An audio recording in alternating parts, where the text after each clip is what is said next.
ma famille maître traitait de radine. À Noël, ma sœur a découvert 17 millions d'euros sur mon téléphone. Ils ont exigé que je partage tout. J'ai éclaté de rire et j'ai claqué la porte. Au nez de tout le monde. Sixtine, sérieusement, tu vas encore porter ce manteau miteux pour le réveillon? On dirait que tu l'as volé à un sans-abri à la gare Montparnasse. Ma sœur aînée a éclaté de rire, sa voix perçante résonnant contre les murs de pierre froide de notre manoir familial à Vannes. Elle tenait une coupe de champagne à la main, me regardant de haut en bas avec ce mépris familier qui me donnait la nausée depuis l'enfance. Regarde-la, maman. Elle est trempée. Elle a encore dû prendre le bus pour économiser 20 € de taxi. C'est pathétique. Je m'appelle Aliénor, j'ai 29 ans, et pour ma famille, je suis la honte, l'échec, la radine. Ce qu'ils ne savaient pas, alors que je grelottais dans l'entrée en essayant de ne pas salir le tapis perçant avec mes chaussures boueuses, c'est que ce Noël allait être le dernier où ils me traiteraient comme une moins que rien. Ils ignoraient que dans la poche de ce manteau miteux se trouvait un téléphone contenant un secret à 17 millions d'euros. Un secret qui allait faire exploser cette famille toxique en 1000 morceaux. Avant de vous raconter comment j'ai pris ma revanche la plus douce et la plus brutale, j'aimerais savoir d'où vous écoutez cette histoire. Est-ce que vous êtes à Paris, à Lyon, ou peut-être à l'étranger? Et quelle heure est-il chez vous? Écrivez-le maintenant dans les commentaires, j'adore lire vos réponses. C'est parti. La pluie en Bretagne a cette particularité de vous pénétrer jusqu'aux os. Ce 24 décembre n'échappait pas à la règle. J'avais pris le TGV depuis Paris, un voyage en seconde classe, entouré d'étudiants bruyants et de familles chargées de cadeaux. Arrivé en gare de Vannes, j'avais effectivement choisi de prendre le bus de ville plutôt que le taxi. Non pas parce que je manquais d'argent, mais parce que j'aimais regarder la ville défiler, les lumières de Noël sur le port, les vieilles pierres grises qui me rappelaient mon enfance solitaire. J'ai marché les 500 derniers mètres sous une averse battante. Quand je suis arrivé devant la grille en fer forgé du manoir familial, j'ai pris une grande inspiration. Cette maison, pour beaucoup, ressemblait à un château de contes de fées. Pour moi, c'était le décor d'un film d'horreur psychologique qui durait depuis 29 ans. J'ai poussé la lourde porte en chêne. La chaleur du foyer m'a frappé, ainsi que l'odeur entêtante du sapin et des parfums de luxe. Ma mère, Bérangère, est apparue dans le couloir. Elle portait une robe de soirée en velours vert émeraude, parfaitement coiffée, pas un cheveu qui dépasse. Aliénor, a-t-elle dit, non pas comme une salutation, mais comme un constat déçu. Tu es en retard. Et mon Dieu, tu ruines le parquet. Enlève ces chaussures immondes tout de suite. Pas de « bonjour ma chérie », pas de « bon Noël », pas de câlin. Juste une critique sur l'état de mes chaussures. Bonsoir maman, ai-je répondu calmement en retirant mes bottines usées. Le train avait du retard à cause des intempéries. C'est là que Sixtine est entrée en scène. Ma sœur de 34 ans, l'enfant doré, la préférée. Elle était drapée dans une robe de soie rouge qui coûtait probablement plus cher que tout ce que je possédais en apparence. Elle a secoué la tête, faisant teinter ses boucles d'oreilles. Toujours des excuses, Aliénor. Tu sais, si tu avais une vraie carrière au lieu de, peu importe ce que tu fais avec tes vieux bouquins poussiéreux, tu pourrais te payer un chauffeur. Mais non, madame préfère jouer à la martyre. Mon frère cadet, Gauthier, 22 ans, est sorti du salon, un verre de whisky à la main, du whisky qu'il avait sans doute emprunté dans la cave de papa sans demander. Laisse-la tranquille, Sixtine, a-t-il ricané. Elle économise pour sa retraite. À ce rythme-là, elle pourra s'acheter un studio à Limoges en 2060. Ils ont tous ri. Un rire cruel, excluant, qui soudait leur alliance contre moi. J'ai senti cette vieille douleur dans ma poitrine, cette sensation d'être une étrangère parmi les miens. J'ai serré mon sac à main contre moi. À l'intérieur, mon vieux téléphone avait l'écran fissuré, mais il était le gardien de ma véritable identité. Je vais monter me changer, dis-je doucement. Fais vite, lança ma mère en tournant les talons. Les invités arrivent dans 1 heure. Et par pitié, mais quelque chose de décent. Je ne veux pas que la tante Odette pense que nous avons des problèmes financiers à cause de ton allure de clocharde. Je suis montée dans ma chambre d'enfant, restée figée dans le temps. Je me suis regardée dans le miroir piqué. J'ai vu une jeune femme aux yeux cernés, pâle, mais avec une lueur de défi dans le regard. Il pensait tout savoir de moi. Il pensait que j'étais faible, pauvre et sans ambition. Sixtine a crié d'en bas, et ne touche pas à l'eau chaude, on en a besoin pour le bain des enfants. Lave-toi à l'eau froide, ça te rappellera ton appartement parisien. J'ai fermé la porte de ma chambre. Le silence est retombé, lourd de menaces. Je ne savais pas encore que dans quelques heures, cette même porte claquerait avec la force d'un coup de tonnerre, scellant notre destin à tous. Mais avant cela, je devais survivre au dîner. Je suis descendue 1 heure plus tard, vêtue d'une simple robe noire que j'avais achetée en solde il y a 3 ans. Elle était élégante, classique, mais aux yeux de ma famille, elle manquait cruellement de logos de marques apparents. Le salon était magnifique, je dois l'admettre. Un sapin immense touchait presque le plafond mouluré, décoré d'ornements en cristal et de guirlandes dorées. Le feu crépitait dans la cheminée monumentale. Une table digne d'un banquet royal était dressée, argenterie de famille, verre en cristal de baccarat, nappe en lin brodé. Tout respirait l'opulence. Une opulence de façade. Je savais, par des bruits de couloir, que mon père, Hubert, ancien avocat dont la gloire passée s'effritait, avait dû hypothéquer une partie des terres familiales pour maintenir ce train de vie. Ma mère, présidente d'une association caritative locale, préférait mourir de faim plutôt que de laisser paraître le moindre signe de faiblesse devant la haute société de Vannes. Nous nous sommes installés. Côme, le mari de Sixtine, m'a adressé un sourire en coin. Côme était un homme beau parleur, toujours vêtu de costume italien trop serré, qui se présentait comme un courtier en investissement, alors que personne ne savait vraiment ce qu'il faisait de ses journées. Alors, Aliénor, commença mon père en tranchant le foie gras. Toujours dans tes vieux papiers? Ça rapporte, la poussière, ces temps-ci? Je suis restauratrice de livres anciens, papa, corrigai-je poliment. Et je travaille sur des algorithmes de reconnaissance de texte pour des manuscrits endommagés. Des algorithmes, pouffa Sixtine, la bouche pleine. Ça sonne bien pour dire que tu scannais des pages toute la journée dans une cave.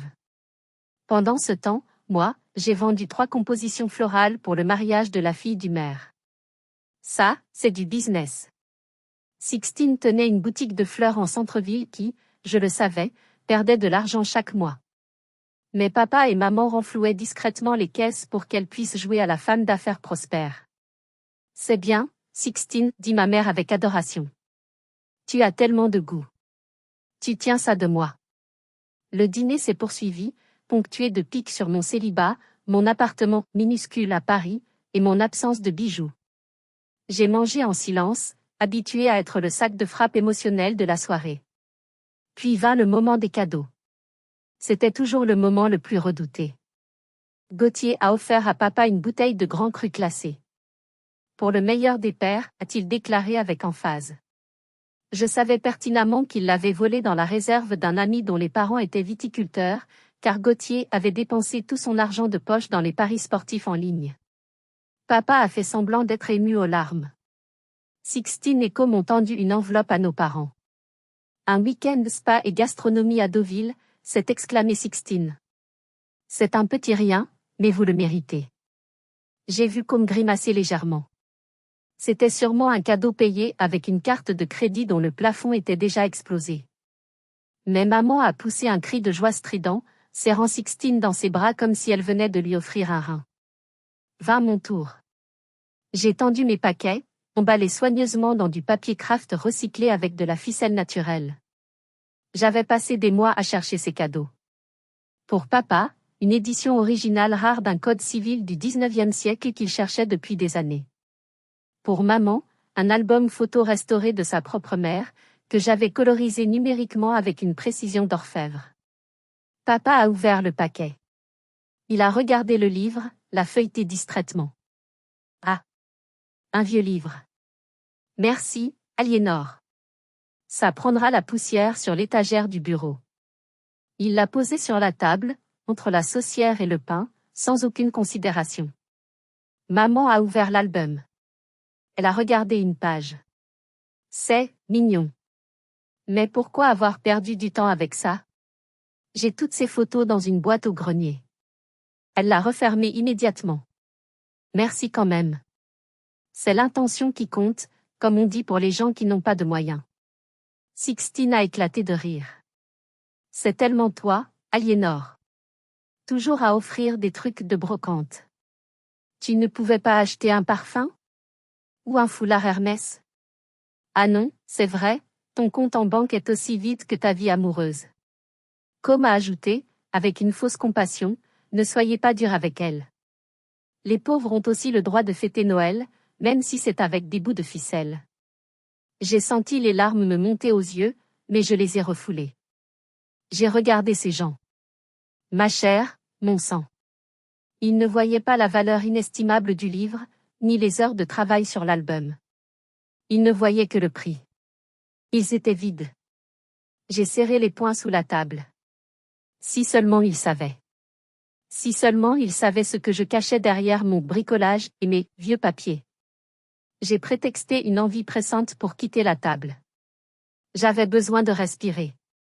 Je me suis réfugiée dans les toilettes du rez-de-chaussée, une petite pièce glaciale avec un miroir au teint piqué.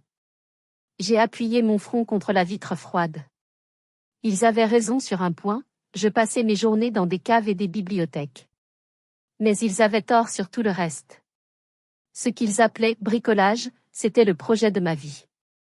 Depuis 5 ans, je développais en secret une intelligence artificielle, que j'avais baptisée Mnémosyne, du nom de la déesse grecque de la mémoire. Mon logiciel ne se contentait pas de scanner des textes. Il était capable de reconstruire, avec une probabilité de 99,8%, les parties manquantes, brûler ou effacer de manuscrits millénaires en analysant le contexte historique, le style de l'auteur et la composition chimique de l'encre restante. Il y a 2 mois, un consortium regroupant les plus grands musées du monde et une entreprise technologique de la Silicon Valley m'avait approché. Ils avaient testé Mnémosyne sur les parchemins de la mer Morte. Les résultats avaient été stupéfiants. La semaine dernière, j'avais signé le contrat final. J'avais vendu les droits exclusifs d'utilisation de ma technologie, tout en gardant un poste de consultante à distance. Le montant de la transaction, après déduction des impôts et des frais d'avocat, venait d'être viré sur mon compte privé. 17 450 000 euros. 17 450 000 euros. Je n'étais pas radine. J'étais minimaliste. J'avais grandi en voyant mes parents se déchirer pour des dettes, mentir à leurs amis pour sauver les apparences, et acheter l'affection de Sixtine avec des cadeaux qu'ils ne pouvaient pas se permettre. J'avais juré de ne jamais devenir esclave de l'argent. Pour moi, ces 17 millions ne signifiaient pas des sacs à main ou des voitures de sport. Ils signifiaient la liberté. La liberté de dire non. La liberté de travailler sur ce qui me passionnait sans craindre le lendemain. J'ai sorti mon téléphone de ma poche. Ce vieux modèle que Sixtine avait moqué. Il était robuste, sécurisé, et surtout, il ne m'avait jamais lâché. J'ai ouvert mon application bancaire, juste pour me rassurer, pour voir si c'était bien réel. Les chiffres brillaient sur l'écran sombre. Une suite de numéros qui donnaient le vertige. J'ai souri à mon reflet. Je n'avais pas besoin de leur approbation. J'avais réussi seul, sans leur aide, sans leur réseau, et surtout, sans leur mentalité toxique. J'étais prête à repartir demain matin et à ne plus jamais revenir. Mais le destin, ce soir-là, avait un sens de l'humour cruel. J'ai entendu Sixtine m'appeler depuis le couloir. Aliénor. Tu t'es endormie sur les toilettes? Reviens, maman va servir la bûche, et on a besoin de quelqu'un pour débarrasser les assiettes. J'ai verrouillé mon téléphone ou du moins, je le croyais et je l'ai glissé dans la poche arrière de mon jean sous ma robe. J'ai pris une grande inspiration. Courage, me suis-je murmuré. Encore 2 heures. Je suis sortie, la tête haute. J'allais affronter les loups une dernière fois. Mettez-vous à ma place une seconde. Vous avez 17 millions d'euros sur votre compte, et votre famille vous traite comme une servante. Est-ce que vous auriez craqué et leur auriez jeté la vérité au visage tout de suite, ou auriez-vous gardé le secret comme moi? Dites-moi ce que vous auriez fait dans les commentaires. Je suis curieuse de voir si vous êtes plus patient que moi. Le retour à table fut pénible. L'alcool avait commencé à faire son effet sur mon père et Gauthier, rendant leurs blagues plus lourdes et leurs critiques plus acerbes. Sixtine était occupée à retoucher une photo d'elle sur son téléphone pour la poster sur Instagram avec la légende « Noël magique en famille #blessed #luxury life ». Zut, s'exclama-t-elle soudain. Plus de batterie. Et mon chargeur est resté dans la voiture. Comme, passe-moi ton téléphone. J'ai plus de batterie non plus, ma chérie, répondit Com en s'attaquant à sa troisième part de bûche. Le regard de Sixtine tomba sur mon téléphone, que j'avais posé sur la nappe blanche, à côté de mon verre d'eau. Aliénor, prête-moi ton antiquité. J'ai juste besoin de vérifier un truc sur Google pour la recette de la sauce au marron de demain. Avant que je puisse réagir, elle avait tendu sa main manucurée et saisi mon appareil. Attends, Sixtine, ne touche pas à. Commençai-je, le cœur battant. Mais c'était trop tard. J'avais fait une erreur de débutante. Dans ma précipitation aux toilettes, je n'avais pas complètement verrouillé l'écran, ou peut-être que le vieux bouton latéral avait mal fonctionné. L'application bancaire était toujours ouverte au premier plan. Sixtine fronça les sourcils en regardant l'écran. C'est quoi ça? C'est un jeu? Pourquoi il y a autant de chiffres? Le temps s'est arrêté. J'ai vu ses yeux s'écarquiller démesurément.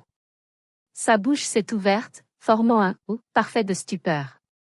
Elle a cligné des yeux une fois, deux fois, comme si elle essayait de chasser une hallucination. Sa main a commencé à trembler, faisant vibrer le téléphone. C'est ton compte en banque, murmura-t-elle, sa voix étranglée. Tout le monde s'est tu. Le silence dans la salle à manger était assourdissant, seulement troublé par le crépitement du feu. Rends-moi ça, Sixtine, dis-je en me levant brusquement, tendant la main. Elle a reculé sa chaise, mettant le téléphone hors de ma portée, les yeux rivés sur l'écran. 17 millions. Lut-elle lentement, détachant chaque syllabe. 450 000 euros. Le verre de vin de ma mère lui a échappé des mains et s'est brisé sur la table, répandant une tache rouge sang sur la nappe immaculée. Personne n'a bougé. Qu'est-ce que tu racontes, aboya mon père. Arrête de dire des bêtises, tu as trop bu. Regarde, papa, cria Sixtine en se levant et en fourrant le téléphone sous le nez de mon père. Regarde. C'est le compte d'Aliénor. Solde créditeur, 17 450 000 euros. Mon père a sorti ses lunettes de lecture de sa poche avec une lenteur exaspérante. Il a ajusté la monture sur son nez et a penché la tête. J'ai vu son visage passer par toutes les couleurs de l'arc-en-ciel, le rouge de l'alcool, le blanc du choc, puis une sorte de gris cendré. C'est impossible, souffla-t-il. Il a levé les yeux vers moi. Des yeux que je n'avais jamais vus. Il n'y avait plus de mépris. Il y avait de la peur. Et de l'incompréhension totale. C'est une blague, demanda Gauthier en riant nerveusement. C'est une application de démo, c'est ça? Pour faire croire qu'on est riche? Ce n'est pas une démo, dis-je, ma voix calme contrastant avec la tempête qui se déchaînait dans la pièce. C'est mon solde réel. Mais, comment, balbutia ma mère. Tu as gagné au loto? Dis-moi que tu as gagné au loto. Non, répondis-je. Sixtine me regarda avec une expression de dégoût soudain. Tu te drogues? Tu vends de la drogue? Ou alors? Oh mon Dieu, Aliénor, tu as un sugar daddy? Un vieux milliardaire pervers? La bassesse de leur supposition me frappa comme une gifle. Même avec la preuve de ma richesse sous les yeux, ils ne pouvaient pas concevoir que cela vienne de mon travail. Pour eux, j'étais incapable de succès. Si j'avais de l'argent, c'était forcément sale. C'est de l'argent sale, c'est ça, insista Sixtine, hystérique. Tu vas nous attirer des ennuis avec la police. Papa, appelle la police. J'ai senti une colère froide monter en moi. J'ai contourné la table, arraché le téléphone des mains de mon père. J'ai tapoté l'écran, ouvert ma boîte mail, trouvé le message de la banque et du cabinet d'avocats new-yorkais. Tenez, dis-je en jetant le téléphone au centre de la table, sur la tache de vin. Lisez. Contrat d'acquisition de la technologie mnémosine. Vente de propriété intellectuelle. Tout est légal. Tout est à moi. Et tout vient de mon cerveau, ce cerveau que vous avez passé votre vie à insulter. Ils se sont penchés sur le petit écran comme des vautours sur une carcasse. Et c'est là que le vrai spectacle a commencé. L'ambiance dans la pièce a changé plus vite que la météo bretonne. C'était physique. J'ai vu les épaules de mon père s'affaisser, puis se redresser. J'ai vu les traits tirés de ma mère se lisser dans un sourire grotesque. J'ai vu la haine dans les yeux de Sixtine se transformer en quelque chose de bien plus effrayant, la convoitise pure. Il y a eu un silence de 30 secondes. 30 secondes où le seul bruit était le tic-tac de l'horloge grand-père dans le coin. Il calculait. Je pouvais presque entendre les engrenages rouillés de leurs esprits cupides tourner à plein régime. 17 millions. C'était plus que la valeur de cette maison, plus que tout ce qu'ils avaient jamais gagné, plus que tous leurs rêves matérialistes réunis. C'est ma mère qui a brisé le silence. Sa voix avait changé. Elle était devenue mielleuse, sucrée, écœurante. Ma chérie. Commença-t-elle. Elle s'est levée, a contourné la table et a posé ses mains sur mes épaules. Ses mains étaient moites. Pourquoi ne nous as-tu rien dit? C'est merveilleux. Je savais que tu étais spécial. Je l'ai toujours dit à ton père, n'est-ce pas Hubert? Hubert, mon père, a hoché la tête vigoureusement, oubliant qu'il m'avait traité de raté 1 heure plus tôt. Absolument. Un génie. Nous avons élevé un génie, Bérengère. Sixtine s'est rassise, un sourire tremblant sur les lèvres. Elle a rempli mon verre de vin à ras-bord. Je suis désolée pour tout à l'heure, petite sœur. Tu sais comment je suis stressée avec la boutique. Mais au fond, je t'adore. Je suis tellement fière de toi. Une inventrice. C'est incroyable. Comme s'est penché vers moi, l'air complice. Tu sais, Aliénor, laisser une telle somme sur un compte courant, c'est de la folie. Avec l'inflation, tu perds de l'argent chaque minute. En tant qu'expert, je pourrais te conseiller des placements très sûrs. Arrêtez, dis-je doucement. Ils ne m'ont pas écouté. La vanne était ouverte. Oh, et ce manteau, s'écria ma mère en regardant mon vieux manteau posé sur une chaise. Je disais qu'il était miteux, mais maintenant que je le regarde bien, il a un côté vintage chic très tendance. C'est très, rive gauche. Tu as toujours eu un style unique, Aliénor. C'était surréaliste. J'étais passé du statut de paria à celui d'idole en moins de 5 minutes. Non pas parce que j'avais changé, non pas parce que j'étais devenue une meilleure personne, mais parce que j'avais des zéros sur un compte en banque. Gauthier s'est levé et m'a tapé dans le dos, un peu trop fort. Alors, la millionnaire. On fait ça? Tu nous payes une tournée? Ou mieux, on pourrait aller au casino demain. Avec ta chance. Ce n'est pas de la chance, Gauthier, coupai-je sèchement. C'est du travail. Oui, oui, bien sûr, dit-il en balayant ma remarque d'un revers de main. Du travail. Mais on est une famille, non? Ta réussite, c'est notre réussite. Cette phrase a résonné dans ma tête comme une alarme incendie. Ta réussite, c'est notre réussite. C'était le début de la fin. Je savais ce qui allait suivre. J'avais lu assez d'histoires d'héritage et de gagnants du loto pour savoir que les masques allaient tomber encore plus bas. Ils ne voulaient pas me célébrer. Ils voulaient me dépouiller. Maman, dit Sixtine en me lançant un regard de chien battu. Tu crois qu'Aliénor voudrait goûter un peu plus de foie gras? Donne-lui la part de papa, il a trop de cholestérol de toute façon. J'ai regardé l'assiette qu'on me tendait. J'ai eu envie de vomir. Le dessert n'était même pas encore servi que les demandes ont commencé. D'abord subtiles, puis de plus en plus directes, éhontées, obscènes. C'est Sixtine qui a ouvert le bal. Elle a posé sa main sur la mienne, ses faux ongles griffant ma peau. Tu sais, Aliénor, la vie est dure pour nous. La boutique de fleurs, c'est compliqué avec la crise. J'ai des dettes. Pas grand-chose, juste 300 000 €. Si je ne paie pas avant janvier, ils saisissent tout. La maison, la voiture. Je me disais, pour toi, 300 000, c'est quoi? Une goutte d'eau. Tu pourrais me faire un petit chèque, non? Juste pour dépanner ta grande sœur qui t'a toujours aimé. Qui t'a toujours aimé. J'ai failli m'étouffer avec mon eau. Avant que je puisse répondre, Gauthier a intervenu. Attends, Sixtine. Moi j'ai un vrai projet. Aliénor, écoute.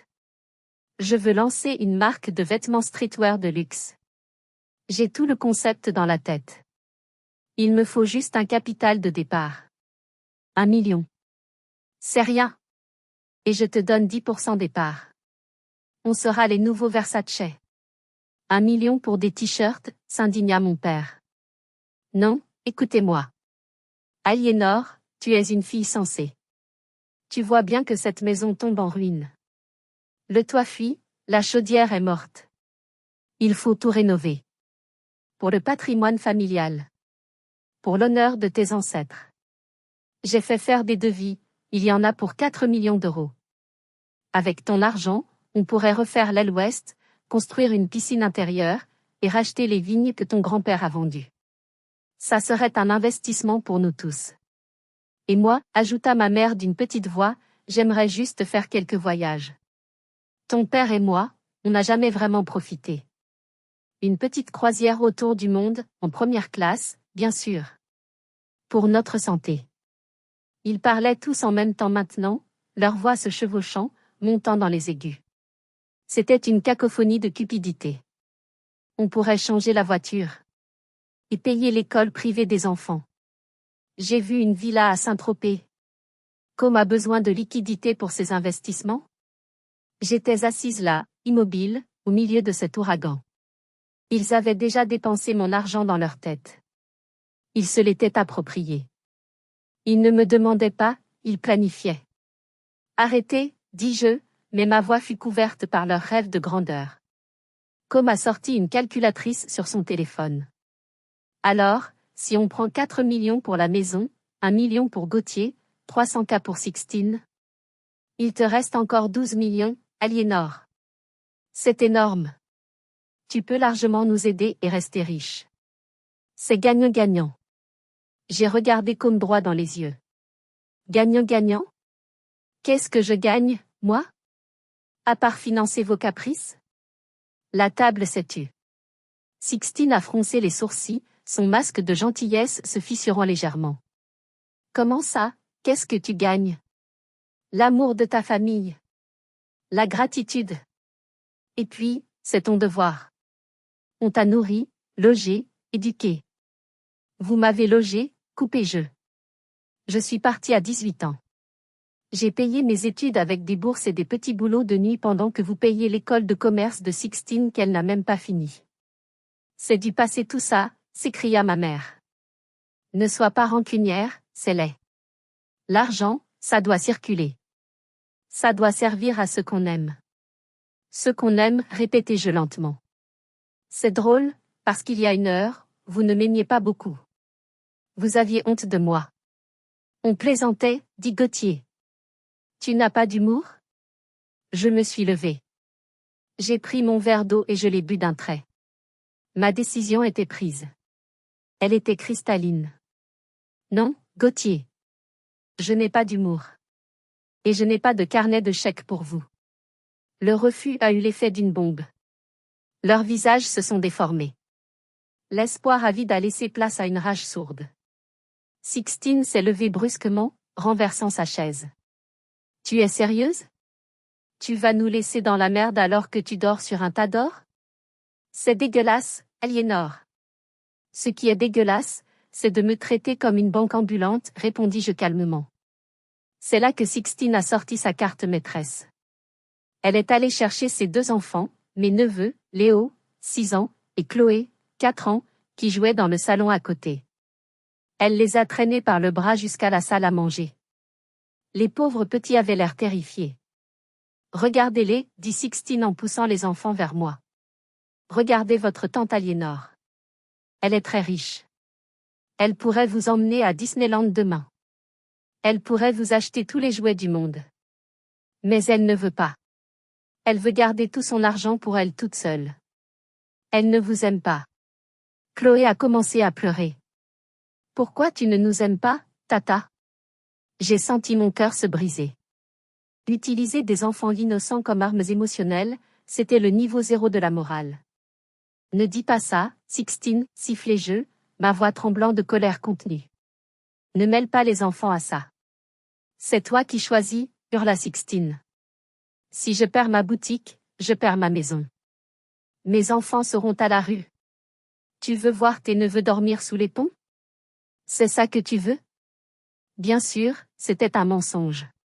Sixtine avait des parents riches, ou du moins qui vivaient richement, qui ne laisseraient jamais leurs petits-enfants à la rue. Mais elle jouait la comédie du désespoir pour me faire culpabiliser. Ma mère a sorti un mouchoir en dentelle et a commencé à sangloter bruyamment. J'ai raté mon éducation. J'ai élevé un monstre d'égoïsme. Comment peux-tu être aussi froide, Aliénor? Après tout ce qu'on a fait pour toi. Tout ce que vous avez fait, demandai-je. Comme oublier mon anniversaire 3 années de suite? Comme ne jamais venir à mes remises de diplôme parce que c'était trop loin? Comme critiquer mon poids, mes vêtements, mes choix de vie à chaque réunion de famille? On voulait te forger le caractère, rugit mon père. Et voilà le remerciement? Tu te crois supérieur à nous maintenant? Non, papa. Je ne me crois pas supérieure. Je suis juste indépendante. Et ça, vous ne le supportez pas. Comme s'est approché de moi, menaçant. Il était grand et imposant. Écoute, Aliénor. On ne va pas te laisser faire n'importe quoi avec cet argent. Tu n'es pas stable psychologiquement. On le sait tous. Une fille qui vit comme une ermite. On pourrait demander une mise sous tutelle. Pour ton bien. Une mise sous tutelle. La menace était claire. Ils étaient prêts à me faire passer pour folle pour mettre la main sur le pactole. J'ai reculé d'un pas, réalisant que je n'étais plus en sécurité dans cette maison. Ce n'était plus ma famille. C'était une meute de loups affamés. Comme si la situation n'était pas assez cauchemardesque, le téléphone fixe du salon s'est mis à sonner. Puis le portable de ma mère a vibré. Puis celui de Sixtine. Il s'avère que Gauthier, dans son euphorie éthylique, avait posté un message sur le groupe WhatsApp de la famille élargie, Aliénor est multimillionnaire. 17 briques. Noël est sauvé. La nouvelle s'était répandue comme une traînée de poudre. Ma mère a décroché son téléphone. Oui, Odette? Oui, c'est vrai. Incroyable, non? Oui, bien sûr, je lui en parlerai. Elle m'a regardé avec un sourire complice. C'est ta tante Odette. Elle demande si tu pourrais financer l'opération de la hanche de l'oncle Bernard dans une clinique privée en Suisse. Puis ce fut au tour d'un cousin éloigné que je n'avais pas vu depuis 10 ans d'appeler Gauthier. Il avait soudainement une idée révolutionnaire d'application et voulait m'en parler. C'était grotesque. J'étais devenue en l'espace d'une heure la banque centrale de la famille. Des gens qui ne m'avaient jamais envoyé une carte de vœux voulaient maintenant reprendre contact. Je me sentais étouffée. Les murs du manoir semblaient se resserrer sur moi. L'odeur du sapin me donnait mal à la tête. Éteignez vos téléphones, dis-je. Tout de suite. Pourquoi? Demanda Sixtine, qui répondait déjà à des messages frénétiques. C'est une bonne nouvelle, il faut la partager. On va être les rois de Vannes. Owen ne va rien être du tout, dis-je en haussant le ton pour la première fois. Il n'y a pas de on. Il y a moi, et il y a vous. Mon père s'est interposé, son visage rouge de colère. Tu es une de Kerguelen, nom de famille fictif pour l'histoire. Tu as des devoirs envers ce nom. Tu ne peux pas garder tout ça pour toi. C'est immoral. Immoral? J'ai ri. Un rire nerveux, au bord des larmes. Immoral, c'est de vivre au-dessus de ses moyens pour épater la galerie. Immoral, c'est de mépriser sa propre fille parce qu'elle ne porte pas de soie. Immoral, c'est ce que vous êtes en train de faire. J'ai vu Gauthier se diriger vers la porte d'entrée et la verrouiller à double tour, mettant la clé dans sa poche. Personne ne sort, a-t-il décrété avec un regard fou. On ne sort pas tant qu'on n'a pas trouvé un accord. Aliénor, tu vas faire ces virements. Maintenant. J'étais prise au piège. Séquestrée par ma propre famille le soir de Noël. Mais ils avaient oublié une chose, je n'étais plus la petite fille effrayée qui se cachait dans sa chambre. J'avais négocié avec des requins de la Silicon Valley. Je pouvais gérer 3 petits bourgeois de province ruinés. Je me suis redressée de toute ma hauteur. J'ai lissé ma robe noire bon marché. J'ai regardé Gauthier, puis mon père, puis Sixtine. Vous voulez parler d'argent, dis-je d'une voix glaciale qui a fait baisser la température de la pièce de 10 degrés. Très bien. Parlons argent. J'ai pointé un doigt accusateur vers Sixtine. Toi, Sixtine. Tu veux 300 000 euros? Pour sauver ta boutique? Je sais que tu as utilisé l'argent du prêt professionnel pour te payer des vacances aux Maldives l'année dernière. Je sais que tu truques tes bilans comptables. Si je te donne 1 centime, je deviens complice de fraude. C'est non. Sixtine a ouvert la bouche pour protester, mais je l'ai coupée. Et toi, Gauthier? 1 million pour ta marque? Tu as abandonné 3 facs en 2 ans. Tu n'as jamais travaillé un seul jour de ta vie. Tu veux juste flamber en boîte de nuit. Mon argent ne servira pas à te payer de la cocaïne et des tables VIP. C'est non. Je me suis tournée vers mes parents.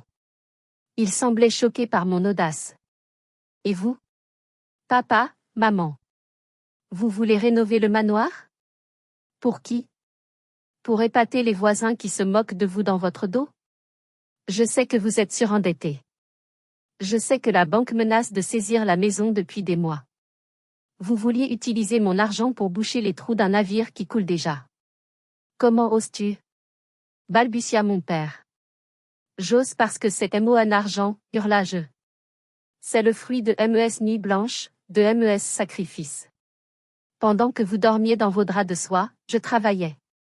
Pendant que vous partiez en week-end, j'étudiais. Et vous vous moquiez de moi. Vous m'appeliez la radine, la triste, la moche. Et maintenant vous voulez récolter ce que vous n'avez pas semé? J'ai attrapé mon sac à main. La réponse est non. Pour tout. Pas 1 euro. Pas 1 centime. Rien. Nada. Tu ne peux pas faire ça, cria Sixtine en se jetant sur moi, essayant d'arracher mon sac. C'est injuste. Tu es une sorcière. Je l'ai repoussée fermement. Elle a trébuché et est tombée sur le canapé en velours, pleurnichant comme une enfant gâtée. Gauthier, ouvre cette porte, ordonnai-je. Non, cria-t-il. Tu ne sors pas. J'ai sorti mon téléphone. Très bien. J'appelle la police. Séquestration, tentative d'extorsion, violence.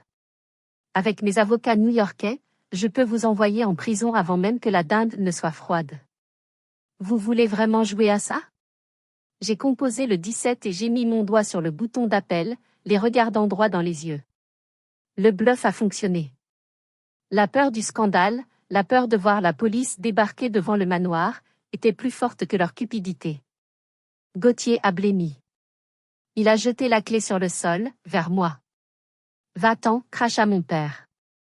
Tu n'es plus ma fille. Si tu passes cette porte avec cet argent, tu ne fais plus partie de cette famille.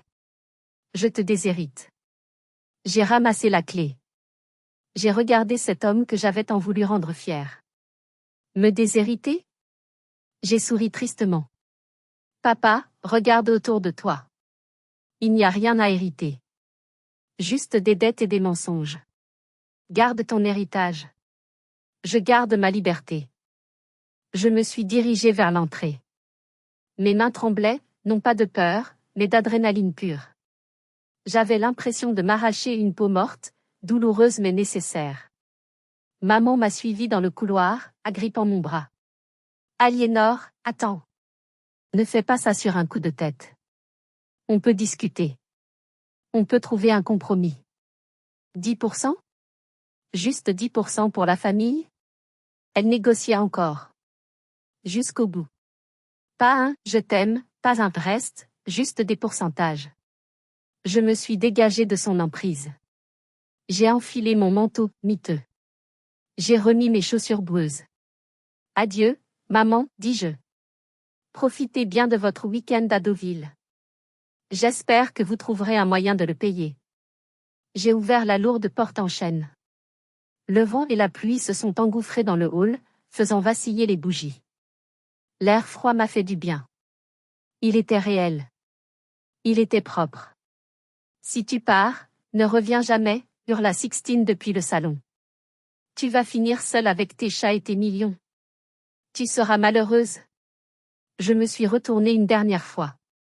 J'ai gravé cette image dans ma mémoire, ma famille, réunie sous les ors et les stucs, mais laide de l'intérieur, déformée par la haine et l'envie. Mieux vaut être seule que mal accompagnée, dis-je. Et j'ai claqué la porte. De toutes mes forces. Le bruit a résonné comme un coup de canon. Baoum! C'était le son de la fin d'un cycle. Le son des chaînes qui se brisent. J'ai marché sous la pluie jusqu'à l'arrêt de bus, sans me retourner.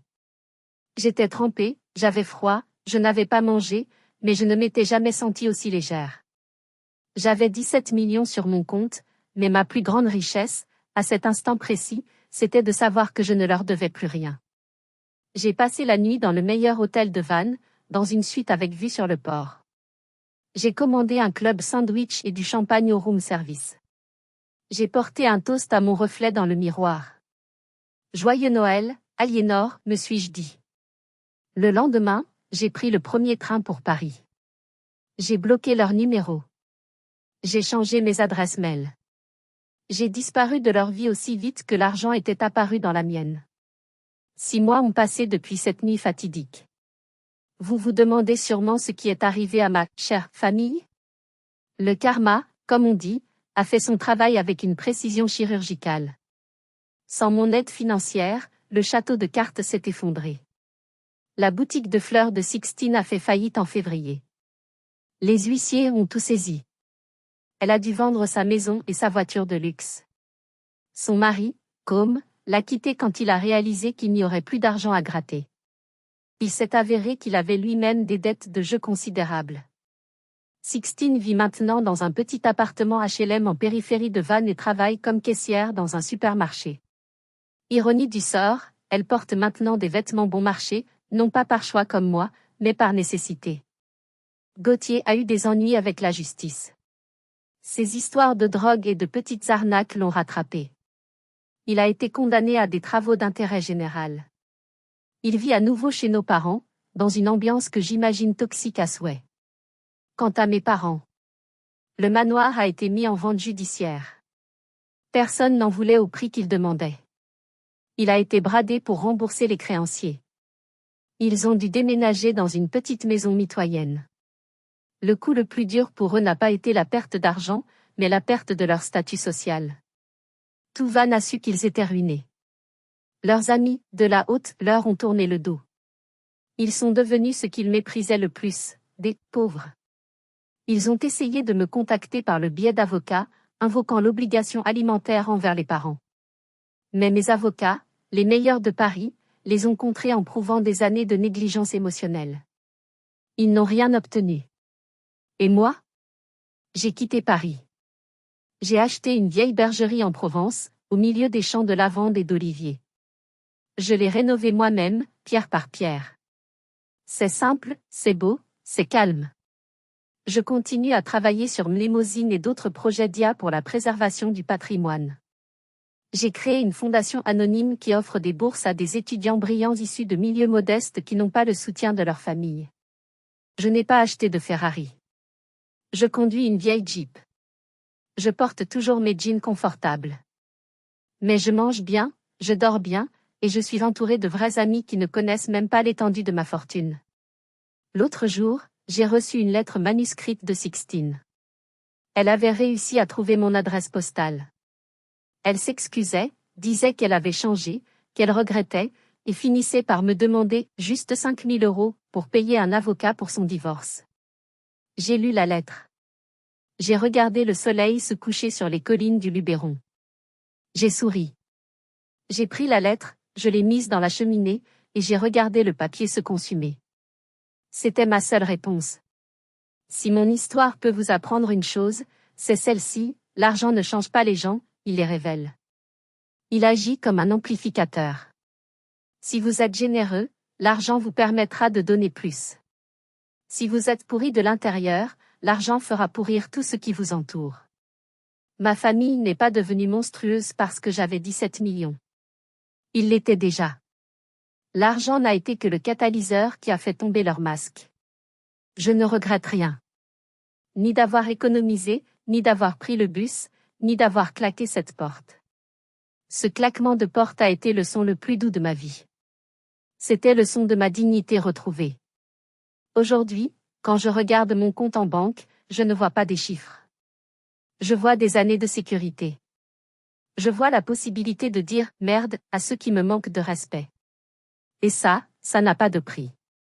Parfois, la meilleure façon d'aider sa famille, c'est de les laisser assumer les conséquences de leurs actes. En refusant de les renflouer, je leur ai peut-être donné la leçon la plus précieuse de leur vie, on ne récolte que ce que l'on sème. Je suis Aliénor. J'étais la radine, la honte, l'invisible. Aujourd'hui, je suis libre. Et croyez-moi, la liberté a bien meilleur goût que le foie gras et le champagne servi avec une garniture de mépris. Merci d'avoir écouté mon histoire jusqu'au bout. J'espère qu'elle vous a donné la force, si vous en avez besoin, de vous lever contre ceux qui vous traitent mal, même si c'est votre propre famille. Si vous avez aimé cette histoire, s'il vous plaît, cliquez sur le bouton « J'aime », ça aide énormément la chaîne. Et surtout, abonnez-vous pour ne pas rater les prochaines histoires de revanche et de justice. Maintenant, dites-moi en commentaire, quelle est la meilleure revanche que vous ayez prise sur une personne toxique? J'ai hâte de vous lire. À très bientôt.